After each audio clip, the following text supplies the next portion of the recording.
Sonny Hostin just suffered an emotional blackout, like Wi-Fi in a cave, completely gone after Charlie Kirk and Joe Rogan tag-teamed her pride into dust. Tears? Yes. Confusion? Without a doubt. The breakdown was so over the top, even soap operas looked tame. But what exactly did they say that melted Sonny into a puddle of pure regret? Get ready, because this takedown was so brutal. Even her teleprompter needed therapy. You won't believe how wild it really got. Charlie brought the kind of truth that stings, the kind that makes even the most rehearsed personalities blink in panic. His facts weren't just facts. They were missiles aimed directly at everything Sonny represents. He exposed the unspoken truth, how millionaire pundits love to preach to working people they no longer understand. He called out the exact system Sonny relies on to keep her voice loud while others get silenced. While she was still trying to form a response, the internet lit up like wildfire. Clips of Kirk's comments started trending, not just for what he said, but for how clearly it exposed the disconnect between elitist media and regular Americans. And the nerve of this woman to whom the country has given so much to try to dump on people who didn't go to college. Look at you. Look at your achievements. How do you like the so-called uneducated now, Sonny? Yeah, and again, by the way, rarely do you get the answer to a question in the question. And her whole question is exactly why there was a rebellion against them. Yes. Listen, just because you didn't go to college doesn't mean you're stupid, and it doesn't mean that you don't have wisdom. I always differentiate between knowledge and wisdom. You can go to college and get a bunch of irrelevant facts about how men can allegedly give birth or whatever they teach. I mean, or about North African lesbian poetry. Okay, that's fine, I guess. Her expression changed slowly. First a raised eyebrow, then a forced chuckle. But it couldn't mask the rising tension as every point Kirk made gained traction across social media and television alike. And then came the second punch. Not subtle, not delicate, brutal in its simplicity and impossible to ignore. Joe Rogan, without needing to be in the same room, flattened what was left of her shield. Rogan didn't bring charts. He brought sarcasm. He didn't quote sources. He quoted reality. And the way he exposed the ridiculous nature of mainstream punditry made her entire segment look like a parody skit. He questioned how someone could spend years talking down to the audience and still act surprised when people started laughing back. It wasn't just a criticism, it was a cultural verdict. As Sonny tried to maintain her calm, the cameras didn't lie. Her hands began to fidget. Her words started to trail off. She glanced at her co-hosts, looking for support, but they couldn't save her from what was unfolding in real time. And the Views audience, the ones usually so eager to cheer anything said at the table, even they looked confused, unsure whether to clap or just stay quiet and watch history being made. This wasn't just a loss, it was a public deflation. All the years of building up credibility through carefully curated outrage and emotional appeals were collapsing in a single broadcast. Charlie's takedown was surgical. Numbers, quotes, trends. Rogan's was cultural. Tone, mockery, timing. And together, they didn't just challenge her, they erased the illusion she had control of the conversation. The culture shift between right and left authoritarianism, and now people don't recognize that if you just stop looking at it in terms of red and blue, look at the actions, whether it's war, suppression of free speech, pharmacological interventions that are mandatory, right. whatever it is, that used to all be associated with the authoritative right, the authoritarian right, and now those things are being embraced by the left. And I just think it's just an ideology thing, and I think we get confused and we think we're on the right side, and if it's our side that's saying this, for sure that's the right thing to do. And no one's critically thinking about this. Joe Rogan is the gateway drug for young men that thought they were Democrats to become MAGA. Joe Rogan is the bridge.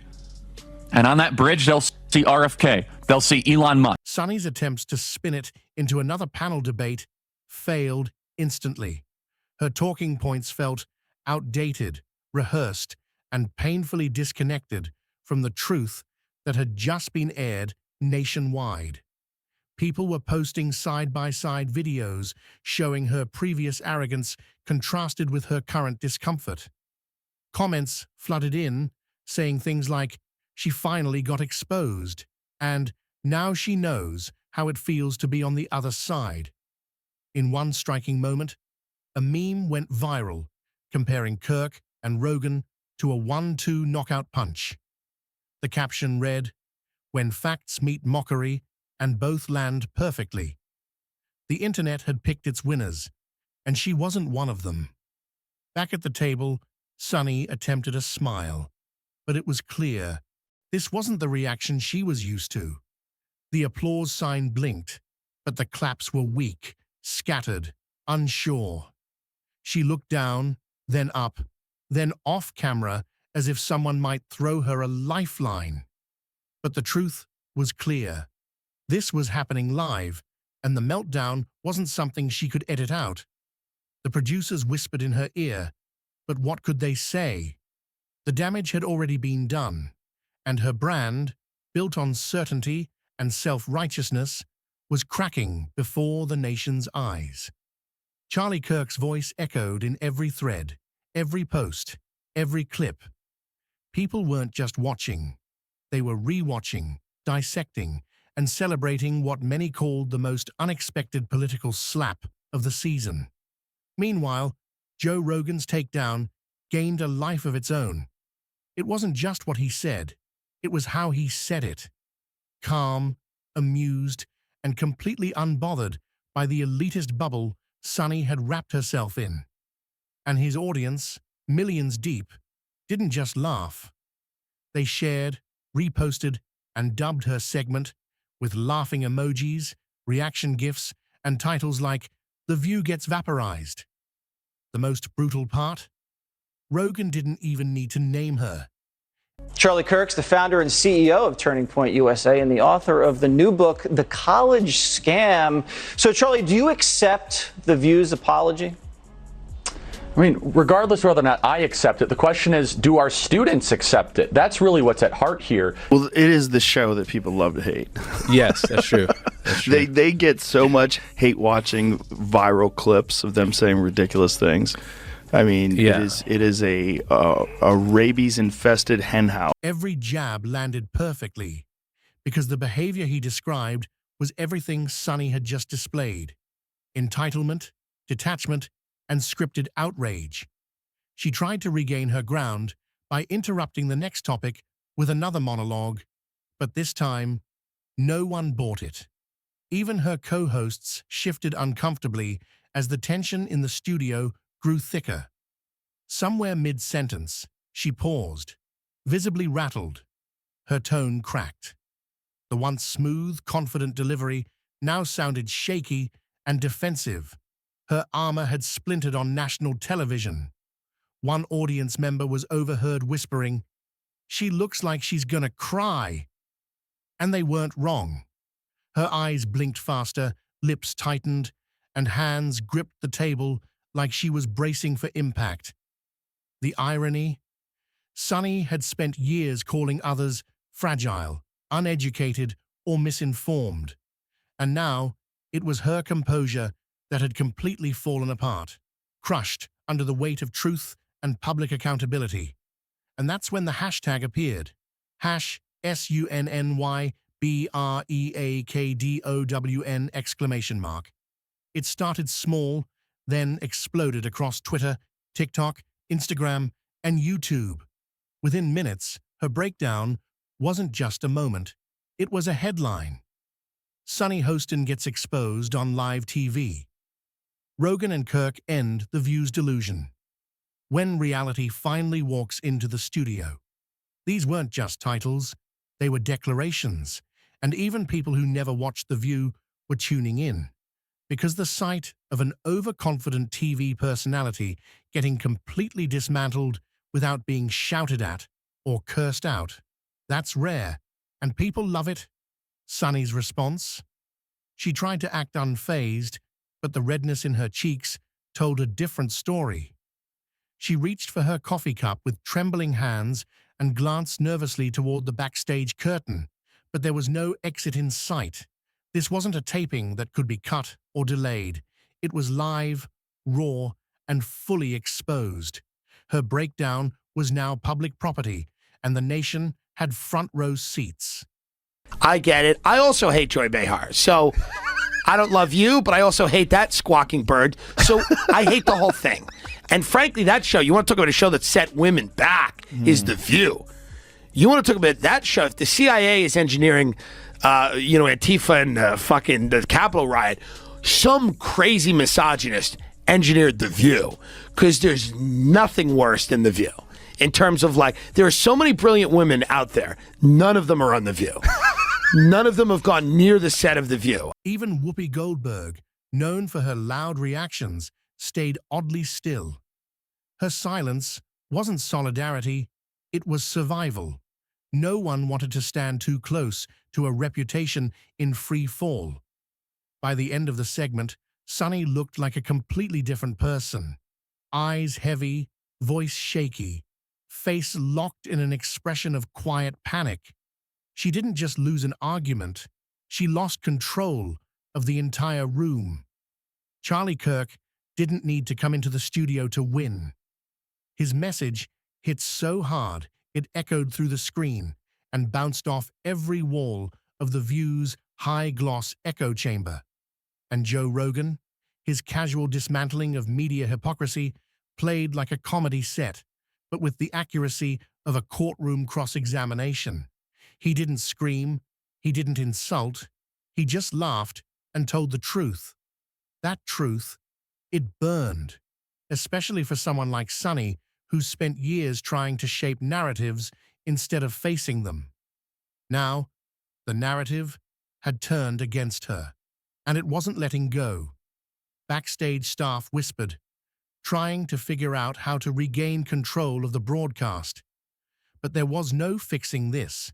You can't walk back a moment that's already lived in a million timelines online.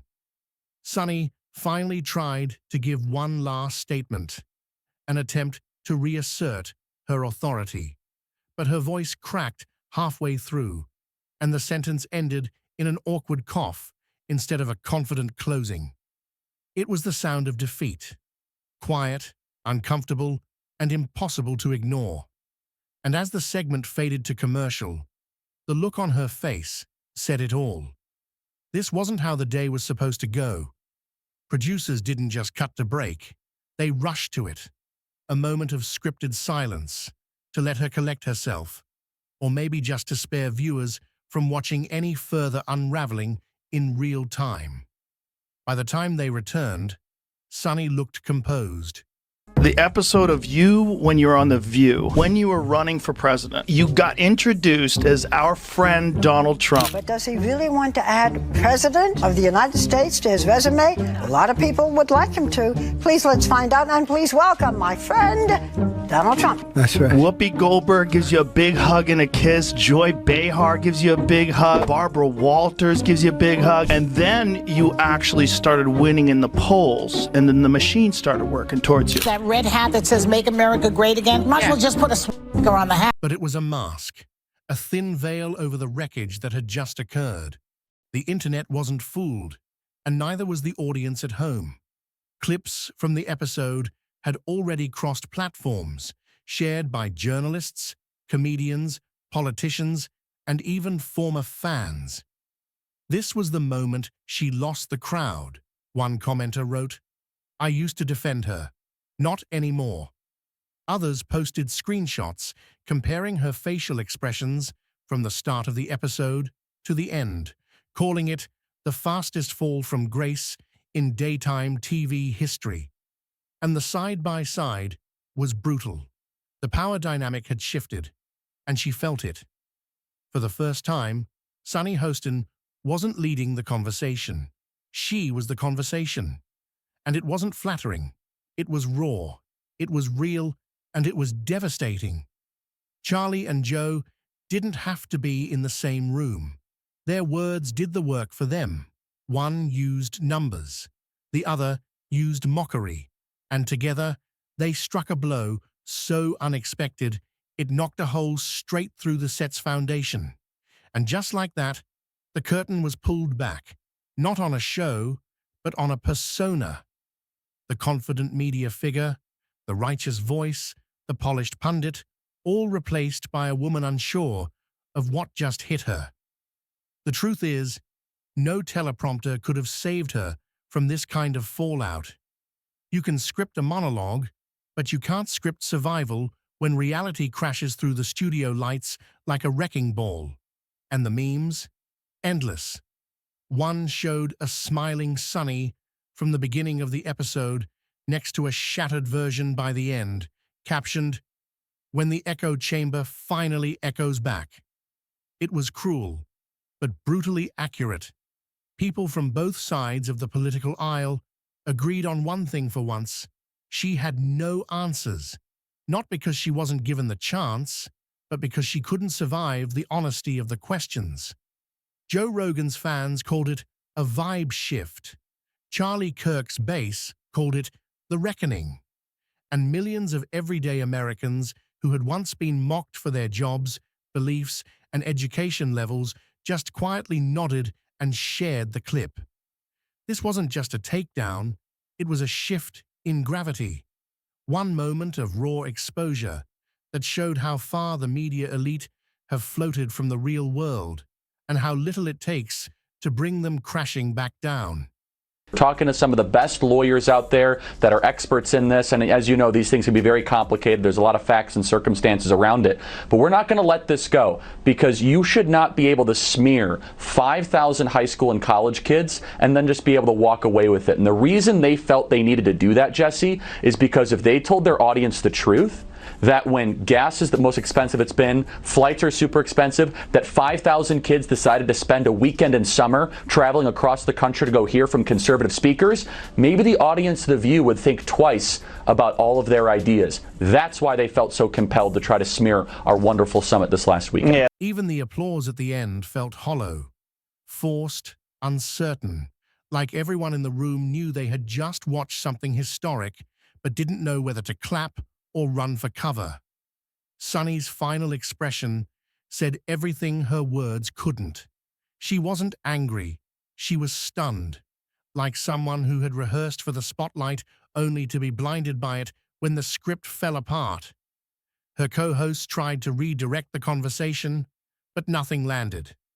Every sentence was a shadow of the drama that had just unfolded, a desperate attempt to steer the ship after it had already sunk.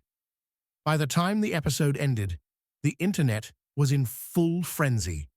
Headlines rolled in like waves. Sonny Hostin shattered on air. Charlie Kirk and Joe Rogan break the daytime illusion. The View's worst day yet. People who once defended her now said, maybe she needed this. Others commented, that's what happens when you talk at people instead of with them. Rogan didn't need applause, he had impact. Charlie didn't need a studio, he had the truth. And together, they didn't just dismantle an argument, they exposed a media culture clinging to a fantasy. Sonny Hostin's breakdown wasn't loud. It was quiet, internal, and irreversible.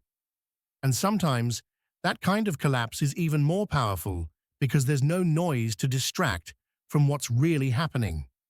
What viewers witnessed was a collapse of control, credibility, and confidence, all broadcast in real time, with no edits, no cuts, and no escape. And as reruns of the episode hit digital platforms, viewers watched it again, not for entertainment, but as a lesson in what happens when scripted confidence meets unfiltered reality. She might return to the show the next day. She might even try to laugh it off.